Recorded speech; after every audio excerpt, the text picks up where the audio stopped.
What is going on, everyone? It's your guy, Cole Jackson, back here on Road Graders, brought to you today by BetUS, and we are going to be diving into an underrated part of this team. And I think all of the focus on Lamar Jackson, the MVP conversation, and that is the season that Marlon Humphrey has put together, becoming a key playmaker for this team. We haven't seen this type of turnover production since, he earned the nickname Fruit Punch with 8 forced fumbles in 2020 or whatever season it was putting up historic forced fumbles numbers.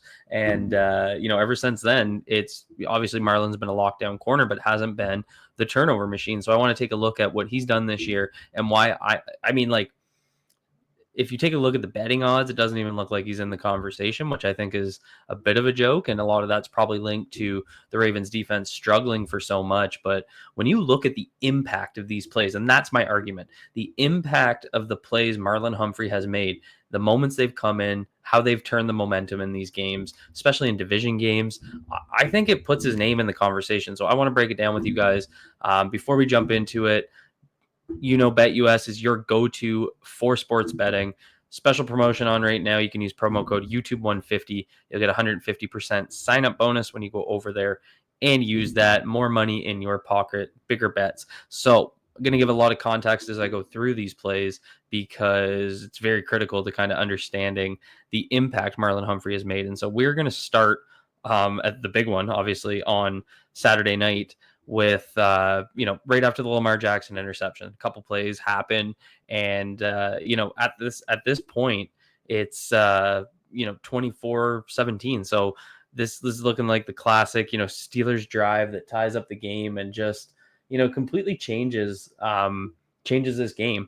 And because of that, this was a huge moment because it goes from being potentially 24-24 to 31-17 and the Ravens looking in the rearview mirror. So here we're going to see Marlon in the slot where he spent so much time this season, and he's going to jump this route. So you're going to see the little delayed chip here from Pruitt, Michael Pruitt, their tight end.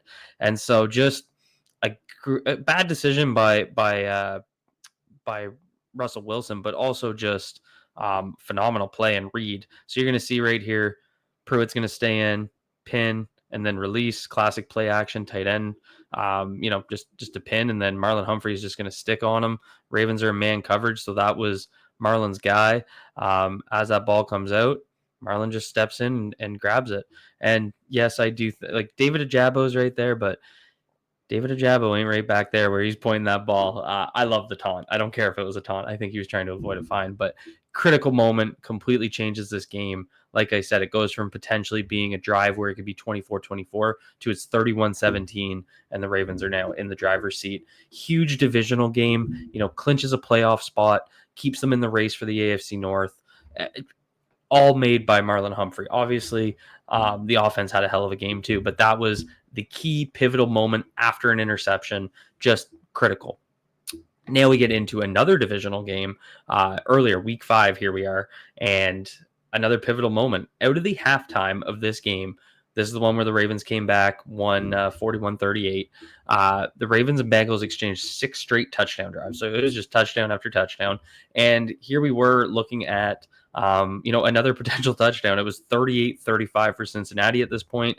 As you can see, they open this drive. They go 19-11-9. A couple other smaller gains mixed in there, but they get to 2nd and 15 after a false start penalty, and they're on the Baltimore 33. So they're already in field goal range or just on the cusp of field goal range. And again, key pivotal moment. Joe Burrow is going to, throw up a bit of a, I'd say a bad throw. You're going to get Marlon ISO'd at the top of your screen on a little slant. Simple slant. Ball's off. See right there. And Marlon just undercutting this route so hard. So as soon as that slant's going to come, you're going to see Marlon take that position, hand across there. But as he steps in front, and that was the big thing. This is that physical play of Marlon Humphrey that he's become so known for. Rather than just, wrapping, he runs with him, he stays firm, and then as that ball comes out to be thrown onto him, grabs that interception. Ravens go down, kick a field goal, force a punt. We go to OT. The Ravens win 41-38. Doesn't happen without that interception. If they score another touchdown, it's probably over. Field goal means the Ravens are driving for a touchdown rather than a field goal in the fourth quarter. Key pivotal moment. We get into the other Bengals game, week 10, 11, one of them. The Ravens were down 14-7 coming out of the half. They opened the half with 2 straight punts. Meanwhile, the Bengals scored again. So the Bengals get the ball back 21 off the second Ravens punt of the half, up 21-7. Again, Bengals walking away with it. And then this play happens, completely changes the momentum. You're going to get a Chase Brown rush up the middle, and you're going to get Marlon Humphrey, again, lined up in the slot across from Irwin, their slot receiver. Well, they actually have Irwin and Iosova inside here. Marlon's going to come up, take over and just rip that ball. There's that rip. So there's another key moment. Without this, again, without a defensive turnover, it feels like every time the Ravens defense has needed a turnover, they do something. Or Marlon Humphrey does something. Sorry, the defense does something, but it's Marlon Humphrey doing it. Obviously, shout out to Darius Washington, that big forced fumble on Russell Wilson in the game that just passed. That was huge as well. So it's not that others haven't, but it's just Marlon doing it consistently. After that, in that Bengals game, changes the momentum. Ravens scored touchdowns on 4 straight drives after that fumble. They go in, they win 35-34. So again, key pivotal moment, changes the momentum, another divisional game. Now we get into another divisional game. Now we don't have the outcome of this one being a win, but this was a defensive struggle. The Steelers drove 63 yards up 15-10 here. Again, if they're scoring a touchdown, probably ending this given how bad the offense was playing. It's 3rd and goal on the Baltimore 5. And, this is the play that Marlon Humphrey makes. Again, we needed a play. Marlon Humphrey's just going to sit in the end zone. He's in tight there in the slot. And as that ball goes up, he's just going to get up and make a play. Again, another bad play by Russell Wilson. But, taking advantage, making plays. I feel like we never make those plays. And there's Marlon doing it again in a divisional game. Unfortunately, this next drive after the Ravens got the ball back was the pick that Peyton Wilson ripped out of Justice Hill's hands. But still, monumental turn. So we've seen this, four of his turnovers so far, absolutely critical. Happens twice in the Bengals game. He had interceptions on back-to-back drives against Baker Mayfield. So on this first play, and if you guys remember that game, was it a Thursday night game? It was a night game. Ravens came out a little slow. It felt like they were off. Away game, jitters, all that good stuff. So on this first play here, the score is 10-7 Tampa. They drive 75 yards. They're into the red zone. It's not as critical as a moment as we just saw, but still, they're in the red zone.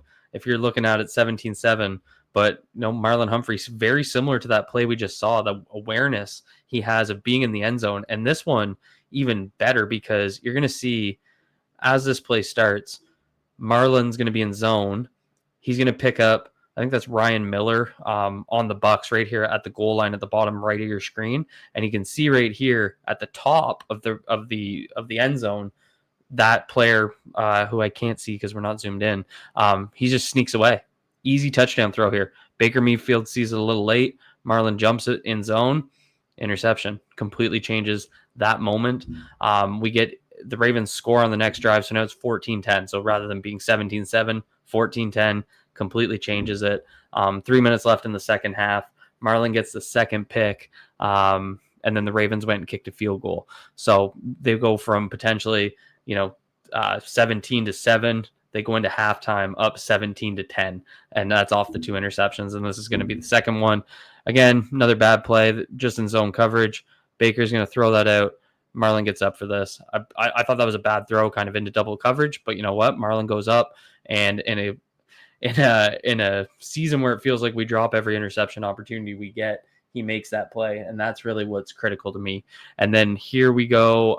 This one, I'm just showing all of them. Ravens are up 6-3 at this point. This isn't a monumental game changer. It didn't really contribute. The Ravens didn't win the game, but just coming off that, grabbing Gardner Minshew's bad throw. So that's really the case for Marlon Humphrey, because this isn't just he's getting interceptions, he's getting fumbles. He's making critical plays at key moments that lead to wins.